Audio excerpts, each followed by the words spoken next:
జనాన్ని చూసి రాలేదంటే యాక్సిడెంట్ జరిగింది 3:30 దగ్గర నుంచి ఊళ్ళో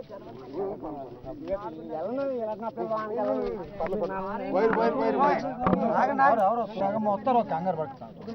ఏం కంగారు పడతారు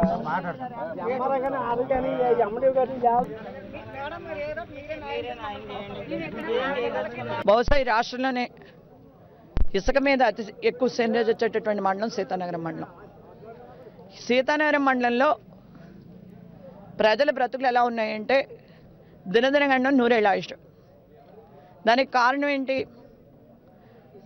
పొద్దుపోయినా రాత్రైనా తెల్లారిన తెల్లవార్లు ఒక క్షణము, ఒక నిమిషం, ఒక సెకను, ఒక గంట అని దానికి ఏమీ పరిమితి లేదు.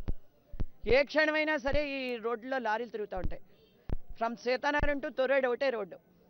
ఈ రోడ్లో ఎవరు రావాలన్నా గుండెలు చేత పెట్టుకుని నిజంగా ఇంటికి చేరుతామా, బయటికి వెళ్ళినటువంటి వాళ్ళు ఇంటికి చేరే వరకు ఆలోచించుకుంటూనే ఇంటికి రావాలి. లేదా బయటికి కనీసం షోడ తాగుదామన్నా, కిళ్ళిగొడ్డ దగ్గరికి వెళ్ళినా, కనీసం ఒక స్కూల్కి బిడ్డను పంపించిన సాయంత్రం బిడ్డ ఇంటికి చేరే వరకు కూడా ఆతృతతోటి ఎదురు చూడవలసినటువంటి అవసరం. ఎందుకు ఈ దుస్థితి వచ్చింది? ఇవాళ క్వశ్చన్ చేస్తున్నాం. పెర్మిషన్ ఎలా ఇచ్చారు అని వన్ వీక్ బ్యాక్ క్వశ్చన్ చేసినప్పుడు వారల్ పెర్మిషన్ ఇచ్చామని చెప్పారు. అంతకుముందు ఒక వారం ముందు కూడా అడగటం జరిగింది. 2 ప్రొక్లైన్స్కి వారల్ పెర్మిషన్ ఇచ్చామన్నారు. అసలు వారల్ పెర్మిషన్ ఇవ్వటం ఏంటి? వాళ్ళ చరిత్రలో ఎక్కడైనా వారల్ పెర్మిషన్స్ తోటి కార్యక్రమాలు జరిగిపోయేటటువంటి విధానం ఏమైనా ఉందా? దీనికి బైండ్ అవర్ ఎవరు అవుతారు? ఏదైనా కష్టం జరిగినప్పుడు, నష్టం జరిగినప్పుడు ఎవరు చూస్తారని చెప్పేసి ప్రశ్నిస్తే మాకు తెలీదు, ఆర్డీఓ గారు ఇచ్చారని ఎంఆర్ఓ గారు, ఎండిఓ గారు చేతులు ఎత్తేయడం జరిగింది. మరి ఎంఆర్ఓ, ఎండిఓ కూడా కమిటీలో మెంబర్సే కదా. మాకు తెలీదు, ఆర్డీఓ గారు ఇచ్చారు అంటే అది ఎంతవరకు సమంజసమైనటువంటి విషయం? సమంజసం కాని విషయం. రెండోది, కాటవరం ర్యాంప్లో ఒక 5 days బ్యాక్ ఏంటి అని చెప్పేసి క్వశ్చన్ చేస్తే 5 ప్రొక్లైన్స్కి వారల్ పెర్మిషన్ ఇచ్చారండి ఆర్డీఓ గారు అని చెప్పేసి చెప్పారు. అంతకుముందు 3 రోజుల ముందు ఒక గొడవ చేసి గట్టిగా అడిగితే పేపర్లో రాస్తే అక్రమ ఇసుక నిలవ ఉంచారని చెప్పేసి వచ్చి సీజ్ చేశారు ఆర్డీఓ గారు, మిగతా ఆఫీసర్స్. అదే వ్యక్తులకి ఎవడైతే అక్రమ ఇసుక నిలవ పెడుతున్నాడని చెప్పేసి ఉన్నాడో, ఎవడైతే దొంగ కల్ప్రిట్గా ఉన్నాడో ఆ వ్యక్తికే మళ్ళీ తవ్వుకోమనిస్తే ఆ వ్యక్తి నేను 5 ప్రొక్లైన్స్ ఎట్టి తవ్వుకుంటాను అని చెప్పేసి చెప్పడం జరిగింది. 5 ప్రొక్లైన్స్కి 5 అఫిడవిట్లు తీసుకున్నారట, పలానా ప్రొక్లైన్ తవ్వుకుంటాయి అని చెప్పేసి. అసలు ఇది ఎక్కడ న్యాయం అండి? నేను పలానా ఓడింటికి దొంగతనానికి వెళ్తాను, లేకపోతే పలానా డిఎస్పీ ఇంటికి వెళ్తాను, ఎస్పీ ఇంటికి దొంగతనానికి వెళ్తాను అని ఒక అఫిడవిట్ రాసి దొంగతనానికి వెళ్ళొచ్చా? ఏం జరుగుతుంది సీతానగరం మండలంలో? హ్యూమన్ రైట్స్ దెబ్బతింటున్నాయి. ప్రతి క్షణం చూస్తూ బతుకుతున్నారు ఇక్కడ జనం. ఇక్కడ ఉన్నటువంటి ప్రజాప్రతినిధులు పట్టించుకోరు. ఓటేయించుకుని మీ ఇంటింటికి వచ్చి ఓటేయించుకున్నటువంటి ఎంపీ ఎక్కడున్నాడో ఎవరికీ తెలియదు. ఇవాళ ఇంత జరుగుతున్న ఎమ్మెల్యే గారు ఏమైందో ఆయన అడ్రస్ ఉండడం, రకరకాల ఇబ్బందికరమైనటువంటి పరిస్థితుల్లో ఇక్కడ ప్రజలు ఉన్నారు. ఇవాళ మామిడి దుర్గాన్న ఆవిడ చాలా భీతావహంగా భయానకంగా చనిపోయింది ఆవిడ. ఆ బాడీ చూస్తుంటే ఎవరికైనా ఎంత కర్కోటకుడైనా హిరణ్యాక్షుడు, హిరణ్యకశిపుడు లాంటి రాక్షసులు వచ్చినా కూడా ఆ బాడీ చూసి కంటిన్యూ పెట్టేటటువంటి పరిస్థితి ఉంటుంది. అయినా కూడా ఇక్కడ ఉన్నటువంటి ఎంఆర్ఓ గారికి కానీ, ఎండిఓ గారికి కానీ కనీస చలనం లేదు. 3 గంటల నుంచి అందరూ ఫోన్లు చేస్తున్నారు, ఇలా జరిగింది మీరు వచ్చి చూడండి అంటే. మాకు సంబంధం లేదు, పోలీసులు అడగమంటున్నారు. పోలీసు ఇచ్చారా వీళ్ళకి పర్మిషన్, మీరు ఇచ్చారా? ఫస్ట్ అది మాకు తేలవలసినటువంటి అవసరం ఉంది. అసలు పర్మిషన్ ఉన్నదా, క్లోజ్ అయిపోయిందా? పర్మిషన్ ఇస్తే వారల్ పర్మిషన్ ఇవ్వచ్చా? ఎక్కడైనా వారల్గా పర్మిషన్ ఇచ్చేసి తవ్వుకోవచ్చా? నేను కూడా ఒక అఫిడవిట్ ఇచ్చేసి తవ్వుకోవడానికి రేపు పొద్దు నుంచి ఇక్కడ ఉన్నటువంటి నిరుద్యోగ యువతల్ని, లేదా ఎస్సీ ఎస్టీ కమ్యూనిటీస్కి, బడుగు బలహీన వర్గాలకు సంబంధించిన వాళ్ళని, ఉపాధి లేనటువంటి వాళ్ళని వెళ్ళి తవ్వుకోమని నేను చెప్పొచ్చా? ఏంటి అరాచకం, ఏంటి అన్యాయం అని చెప్పేసి ప్రశ్నిస్తున్నాం. ఇవాళ దుర్గగారు అయ్యారు, రేపు ఇంకొకళ్ళు అవుతారు. ఇక్కడ ఏదైనా క్వశ్చన్ చేస్తే దాని గురించి ఇసుక గురించి చెప్పేవాళ్ళు ఎవరు లేరు. పొద్దున్నే లేస్తారు, మనం ఇడ్లీ దోశలు తింటాం. కానీ ఇక్కడ ఉన్నటువంటి తెలుగుదేశం నాయకులు మట్టి తింటారు, ఇసుక తింటారు. మళ్ళీ మధ్యాహ్నం భోజనం టైంకి మళ్ళీ మట్టి ఇసుక తింటారు, సాయంత్రం మళ్ళీ మట్టి ఇసుక తింటారు. మట్టి ఇసుకతో ఇలా కడుపులు నింపేసుకుంటున్నారు తప్ప ప్రజలు ఏమైనా పట్టించుకునేటటువంటి పరిస్థితిలో లేదు. ప్రభుత్వం ఇది సంక్షేమ రాజ్యమా, రౌడీ రాజ్యమా, లేకపోతే ఇసుక పట్టి దోపిడీ రాజ్యమా అని అడుగుతున్నాం. మహాసంకల్ప దీక్షలు చేసేటటువంటి చంద్రబాబు నాయుడు ఆలోచించవలసినటువంటి అవసరం ఉంది. ఈ సీతానగరం చాలా ప్రశాంతమైనటువంటి వాతావరణంలో ఉండేటటువంటి మండలం. ఇటువంటి మండలంలో ఏదైనా ఇబ్బంది జరిగినప్పుడు ఎంత ప్రశాంతంగా ఉంటుందో, ఎంత ఇది ఉంటుందో అంత చేదు ఒక్కసారి భగ్నం అయింది అంటే సముద్రం సునామీ ముందును లేకపోతే తుఫాన్ ముందు ఏ రకంగా ఉంటుందో ఆ రకమైనటువంటి వాతావరణం వస్తుంది. ఇవాళ దుర్గ గారి విషయంలో కూడా జరిగింది అదే. ఇక్కడ ఇద్దరు బిడ్డలు, ఎదిగినటువంటి బిడ్డలు, తల్లిని పోగొట్టుకుని అందులో ఒక అమ్మాయి హార్ట్ ఆపరేషన్ చేయించుకుని ఉన్నది. ఆ అమ్మాయికి ఏదైనా జరిగితే ఎవడు దిక్కు దివాణం. వాళ్ళ తండ్రికి కాలు ఇరిగిపోయింది. 5-6 నెలల వరకు అతను రోడ్డు మీదకి రాలేడు.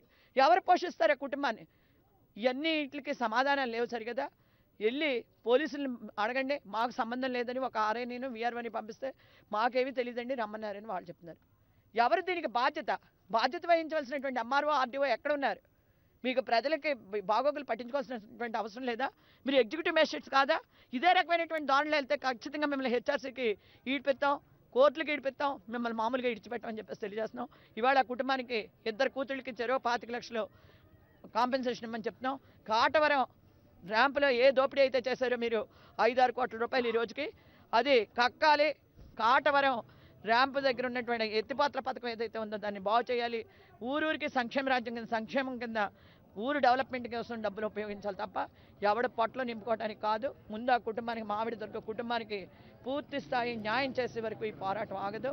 ఎవరు అడ్డొచ్చినా కూడా, లాఠీలు వచ్చినా తోటాలు వచ్చినా కూడా ఎదిరించి తీరుతాం. ఇసుక పేరు చెప్పి ఈరోజు ప్రభుత్వం చేస్తున్నటువంటి అవినీతి అక్రమాలు ఈరోజు మనందరం చూస్తూనే ఉన్నాం. మరి ప్రత్యేకించి సీతానగరం విషయానికి వచ్చేసరికి మరి పూర్తిగా ఈ మండలంలో ఉన్నటువంటి గ్రామాలన్నీ కూడా దాదాపుగా అన్ని గ్రామాలు కూడా రోడ్డు మీద ఉన్నటువంటి పరిస్థితి.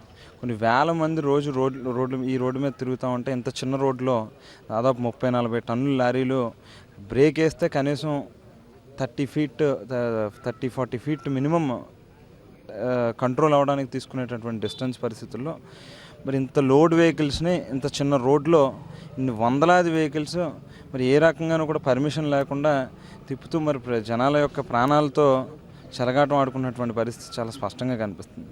మరి ఇక్కడ నిన్న జరిగినటువంటి ఇన్సిడెంట్కి ఒకసారి మనం వచ్చినట్లయితే కనుక నిన్న మధ్యాహ్నం 3 గంటలకి ఇన్సిడెంట్ జరిగితే మరి ఏదైతే కాటవరం పంపింగ్ స్కీమ్ని మరమ్మతులు చేస్తున్నామని చెప్పని ఆ పేరు చెప్పి దాని ముసుగులో 100 లారీలు ఇసుకని వ్యాపారం చేస్తున్నటువంటి పరిస్థితిలో మరి మొన్న గత 10-15 రోజులుగా కూడా చాలా పెద్ద ఎత్తున వైఎస్ఆర్ కాంగ్రెస్ పార్టీ తరఫున కూడా ఎంఆర్ఓ గారిని కానీ ఆర్డీఓ గారిని కానీ మీరు ఇమీడియట్గా ఏ పర్మిషన్తో ఈ ర్యాంప్ నడుపుతున్నారని చెప్పని డిమాండ్ చేస్తే కూడా కేవలం ఓరల్ పర్మిషన్తో నడిపిస్తున్నామని చెప్పాను. ఓరల్ పర్మిషన్ ఏ రకంగా గవర్నమెంట్లో జరిగే ఏ విషయానైనా కూడా ఖచ్చితంగా పేపర్ మీద పెట్టాల్సినటువంటి అవసరం.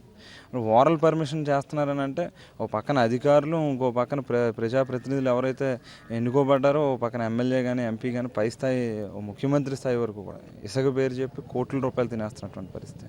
మరి నిన్న ఆ కుటుంబం దాదాపు 3 గంటలకి రోడ్డు మీద వెళ్తూ ఉంటే యాక్సిడెంట్ జరిగితే వైఫ్ ఏమో పూర్తిగా టైర్ కింద పడి నుజ్జు అయిపోతాయి బాడీ. మరి దగ్గర 18 గంటలు కావస్తున్నా కూడా ఇప్పటిదాకా గవర్నమెంట్ నుంచి ఏ ఒక్క ఆఫీసర్ కూడా ఇప్పటిదాకా వచ్చి సమాధానం చెప్పలేనటువంటి పరిస్థితి. మరి వైఎస్ఆర్ కాంగ్రెస్ పార్టీ తరఫున అయితే ఒకటే డిమాండ్ చేస్తూ ఉన్నాం. ఈరోజు ఏదైతే నష్టం జరిగినటువంటి కుటుంబానికి 50 లక్షల రూపాయలు ఇమీడియట్గా వాళ్ళు నష్టపరిహారం ఇవ్వాలి. అలాగే ఏదైతే ఈ మండలానికి సంబంధించి జరుగుతున్నటువంటి ప్రతి ర్యాంప్ మీద కూడా ఇమీడియట్గా కలెక్టర్తో ఎంక్వైరీ చేయించాలి. అలాగే మరి రేపటి నుంచి ఖచ్చితంగా ఈ చిన్న రోడ్లో ఇంత హెవీ వెహికల్స్ని ఖచ్చితంగా తిరగడానికి వీలు లేకుండా ప్రొహిబిషన్ అనేటువంటిది జరగాల్సినటువంటి అవసరం ఉంది. ఇమీడియట్గా ఎంఆర్ఓని కూడా సస్పెండ్ చేయమని చెప్పని కోరుతా ఉన్నాం.